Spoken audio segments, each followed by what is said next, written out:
Bonjour à tous, aujourd'hui, 8e bulletin économique et politique consacré à un seul sujet au menu, la visite de Xi Jinping en France, visite qui est lourde d'enjeux, qui nous montre aussi où en sont les relations internationales, visite qui dit aussi quelque chose du président Macron.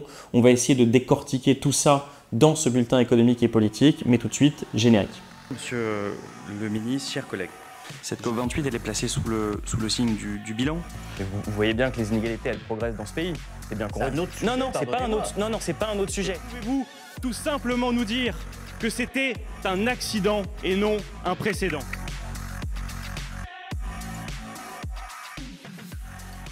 Alors d'abord, peut-être un mot sur Xi Jinping pour ceux qui ne le connaissent pas. C'est le leader chinois depuis 2013. Et en 2018, il a fait modifier la Constitution pour pouvoir demeurer président à vie. Et par ailleurs, il a même mis dans la Constitution une partie, dit-il, de sa pensée, j'imagine, complexe. Bref, cette visite, elle présente un caractère assez exceptionnel parce qu'elle est rare, d'abord. La dernière fois que Xi Jinping est venu en Europe, c'était il y a 5 ans. Et donc, il réserve ses venues à des moments très particuliers. Là, ce qu'il vient célébrer, c'est la reconnaissance par la France, il y a 60 ans, la France était assez précoce en la matière, la reconnaissance par la France de la République populaire de Chine. Et puis après, il file en Hongrie, puis il va à Belgrade. Mais je reviendrai sur ces voyages ultérieurs. Peut-être qu'on peut déjà dire la manière dont les élites françaises abordent la Chine dans ce pays. Moi, je vois 3 manières qui se disputent un peu l'imaginaire collectif et l'imaginaire de certaines élites. D'abord, moi, il y a ce que j'appelle les raffarinades. Les raffarinades, c'est quoi? Cette espèce de dévotion, cette espèce d'admiration absolue devant la Chine, le modèle chinois qui était notamment porté et qui continue de l'être par l'ancien Premier ministre Jean-Pierre Raffarin. Comme si il n'y avait pas un défi stratégique majeur qui était posé par la Chine, comme si, pour les Européens, et comme si la Chine n'essayait pas de mettre une partie du monde à son école. Il y a une deuxième attitude qu'on retrouve quand même de moins en moins, c'est celle du mépris teinté de sentiment de supériorité. L'idée qu'en Chine, on fabrique du gadget, que c'est une économie sous-développée. En fait, rien de plus faux. La Chine aujourd'hui est à la frontière technologique dans plein de secteurs et elle est un rival plus que de premier plan pour les Européens. Et puis la troisième attitude, c'est une forme de rapport au réel un peu plus compliqué, sous forme de déni, avec l'idée de dire « oui, bien sûr, la Chine est puissante, mais avec cette idée qui était répandue dans les relations internationales il y a quelque temps, il y aurait un pic de la Chine. C'est-à-dire qu'elle serait montée jusqu'à un certain niveau, puis la marée retomberait. » C'est totalement faux et farfelu. C'est ce qu'on dit pour se rassurer peut-être le soir en s'endormant, mais ce n'est pas la réalité de ce que nous vivons avec la Chine. Donc voilà un petit peu les attitudes et on va essayer de comprendre comment le président français, lui, se situe par rapport à tout ça. Moi, ce que je veux vous dire sur Emmanuel Macron, c'est d'abord qu'il attend des choses de la Chine qu'elle ne lui donnera jamais. L'objectif de cette visite telle qu'il a été appréhendé, donné par l'Élysée, c'est de faire en sorte que la Chine joue son rôle de puissance d'équilibre servant la résolution du conflit russo-ukrainien. Mais la Chine n'a absolument aucune intention de faire cela. La Chine est un allié absolu de la Russie. La Chine n'a rien dit lors de l'invasion russe en Ukraine. La Chine ne parle même pas de guerre pour évoquer la situation russe en Ukraine. La Chine n'a jamais demandé qu'il y ait un préalable, le retrait des troupes russes d'Ukraine à une quelconque discussion. La Chine a 3 semaines avant l'invasion russe de l'Ukraine signé un accord de sécurité sans limite, c'est l'expression qui a été reprise, avec la Russie, 3 semaines avant l'invasion de l'Ukraine. La Chine fournit. La Russie, elle l'a fourni dans tout un tas de secteurs, elle l'a fourni en semi-conducteurs, elle l'a fourni en drones, elle l'a fourni en matériel militaire, elle l'a fourni en poudre à canon. Et puis la Chine est la cliente de la Russie qui est devenue un État paria pour l'Occident avec les systèmes de sanctions qui existent en achetant des hydrocarbures et du gaz russe. Donc la Chine est complètement engagée en Russie. Et donc, elle n'a pas du tout l'intention de servir de puissance d'équilibre. Elle est là pour proposer au monde un nouvel ordre mondial, dont la Russie serait l'un des acteurs, un nouvel ordre mondial qu'on peut essayer de résumer de manière simple. Souveraineté absolue des États. Souveraineté absolue, c'est-à-dire que les droits de l'homme sont des affaires intérieures. Les droits de l'homme ne concernent pas le reste du monde. Donc tout l'héritage français, nous-mêmes, que nous avons appris de nos pères de 1789, qui consiste à dire qu'il y a une dimension universelle dans les droits humains, tout cet héritage-là, la Chine veut le balayer et en faire des questions intérieures en disant que chaque pays trouve son chemin. Voilà, chaque pays trouve son chemin sur la voie du monde. Et d'ailleurs, vous le verrez, cette visite européenne, il y a bien sûr la France, mais les 2 autres pays qui sont visités, ils ne le sont pas par hasard. La Hongrie de Viktor Orban, c'est le point d'entrée de la Chine en Europe. Ils partagent cette idée que les droits humains, les droits des minorités ne pèsent pas très lourd. Orban, les choses sont assez évidentes et assez connues de tous. Je ne veux pas vous refaire un dessin sur les nombreuses accusations sur le régime d'Orban en Europe. Et donc la Chine, pour ses investissements stratégiques, je pense par exemple à l'usine de voitures de BYD, le géant chinois de la voiture électrique, elle va venir s'installer en Hongrie chez Orban.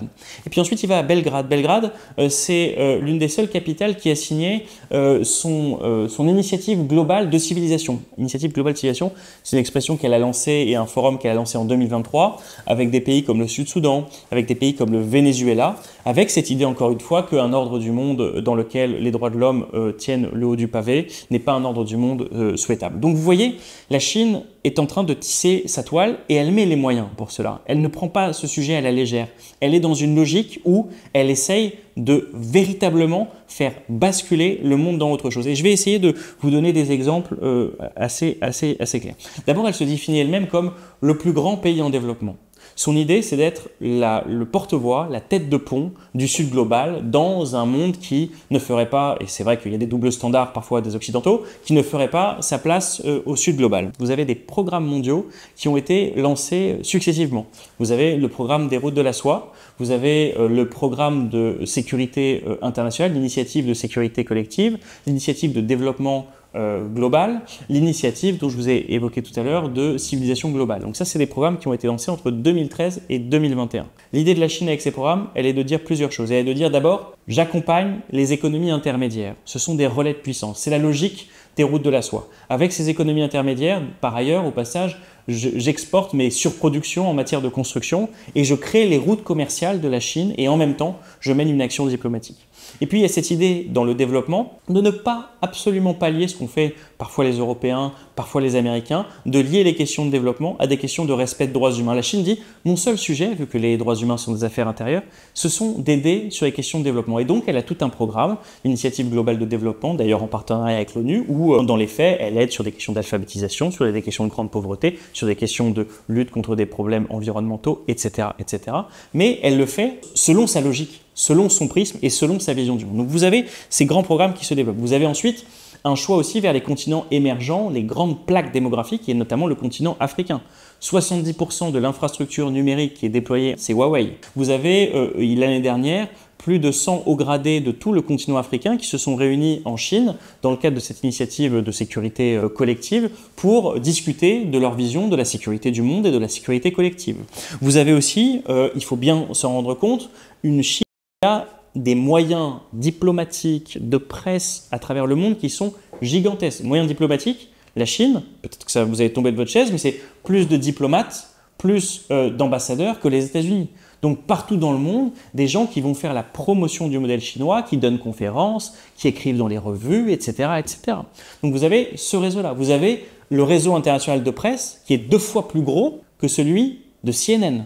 Donc vous avez vraiment une présence, une force du modèle chinois. Et puis évidemment, ce modèle chinois, ce soft power, il est assis sur un hard power. Et le hard power, qu'est-ce que c'est ? C'est l'appareil militaire, le complexe militaire qui est dopé depuis plusieurs années. Avec, je vous donne un exemple parce qu'il est l'exemple le plus canonique, l'arsenal nucléaire de la Chine qui depuis 2020, c'est-à-dire en 4 ans, a doublé de volume. Voilà. Donc la Chine a fait doubler son arsenal nucléaire de volume. Depuis 1945, aucun pays au monde n'a bâti une armée conventionnelle de cette ampleur et de cette dimension en un si bref instant. Donc il y a vraiment la volonté d'avoir cette force-là. Et puis, vous avez l'arsenal militaire, mais vous avez l'arsenal économique. La Chine utilise sa force exportatrice, le fait que le monde est en dépendance sur un très grand nombre d'objets pour exiger des contreparties diplomatiques. Je vous donne un exemple. En 2021, la Lituanie, Vilnius, décide d'installer une représentation diplomatique à Taïwan. Immédiatement, la Chine coupe les exportations, enfin ces importations, vers la Lituanie. Et donc vous vous retrouvez dans une situation où la Lituanie est punie du fait de ses options diplomatiques. Donc voilà un petit peu la manière dont les choses se passent. Après, la partie, elle n'est pas gagnée pour la Chine. L'autoritarisme, il n'a quand même pas très bonne réputation à travers le monde. Pour autant, la Pax Americana, voilà, les Américains, leur double standard, leur rapport parfois conflictuel dans un certain nombre de pays, les ont dépositionnés. Mais lorsqu'on regarde, lorsqu'on fait des coups de sonde et des sondages à travers le monde, on se rend compte que les Américains sont encore mieux positionnés que les Chinois dans la perception, en tout cas, qui en est faite à travers le monde. Et nous-mêmes, Européens, nous devons créer notre voie propre, notre propre chemin, notre propre rapport au monde, qui ne soit ni l'impérialisme américain, ni pire l'impérialisme chinois. Donc, on doit créer une voie européenne dans les relations internationales. Et la première chose qu'on doit, à mon avis, ne pas faire, c'est ce qu'est en train de faire Macron, c'est-à-dire que ce qu'exige la Chine des démocraties, c'est le silence. C'est-à-dire que sur les droits de l'homme, c'est silence. Et qu'a dit Macron sur cette visite du président Xi Jinping, c'est que les questions de droits de l'homme ne seront évoquées qu'en privé. Qu'en privé. C'est-à-dire que sur ce qu'on met en scène, c'est le saut dans la montagne, la visite dans la montagne, la maison du grand-père, ou que sais-je, etc. L'intimité, intimité qu'on doit normalement réserver à nos alliés, hein. On ne fait pas de l'intimité avec des gens qui essayent de manipuler nos processus électoraux. On ne fait pas de l'intimité avec des gens qui utilisent l'industrie et les subventions industrielles pour blackbouler nos industries. On ne fait pas de l'intimité avec des gens qui essayent d'imposer un modèle de valeur qui est à ce point différent du nôtre. Donc, vous voyez, on a le silence des démocraties qui est un silence coupable. Et puis, moi j'en finis par la question économique, puisque c'est un bulletin politique et économique. On en a déjà un peu parlé ici, on lui avait consacré un sujet, mais la situation évidemment économique de la Chine par rapport à l'Europe, c'est des choix complètement différents. Macron, c'est quoi? Macron, c'est le ruissellement néolibéral. On fait des coupes sur les taxes des plus riches et des grandes entreprises et des entreprises, et puis tout ça va descendre comme par magie sur les classes moyennes. Les Américains, ils ont abandonné ça. Les Américains, ils font de la subvention directe au secteur stratégique pour que ça tombe directement dans l'économie. Les Chinois, c'est encore pire, c'est des planifications, le plan Made in China 2025, c'est de la planification à outrance. C'est pas du ruissellement à la Macron avec le marché comme guide et comme boussole et qui distribue les prébendes aux uns et aux autres. Non, c'est pas ça la Chine. Donc nous, on se retrouve avec notre petite startup nation qui en fait est à la ramasse sur tous les secteurs technologiques et vous avez un géant planificateur chinois qui lui est à l'état de l'art, c'est pas moi qui le dis, c'est un think tank australien qui bon, pas tellement dans la cause, sur 37 sur 44 des secteurs les plus stratégiques pour l'avenir, la Chine et à la frontière technologique qui est numéro 1 à la frontière technologique. Dans l'espace, là, ce qui était soi-disant une des spécialités européennes et françaises avec Ariane, les Chinois ont été les premiers à aller sur la face cachée de la Lune en 2019. Ils parlent même maintenant d'une exploitation industrielle de la face cachée de la Lune comme perspective qu'ils se donnent dans l'aérospatial. Donc vous voyez un petit peu, en fait, le retard, le retrait de l'Europe sur toutes ces questions. Ce techno-modernisme chinois, il faut lui opposer quelque chose. Et qu'est-ce que nous proposons, nous Européens? Qu'est-ce qu'il faut faire quand on est Européen aujourd'hui?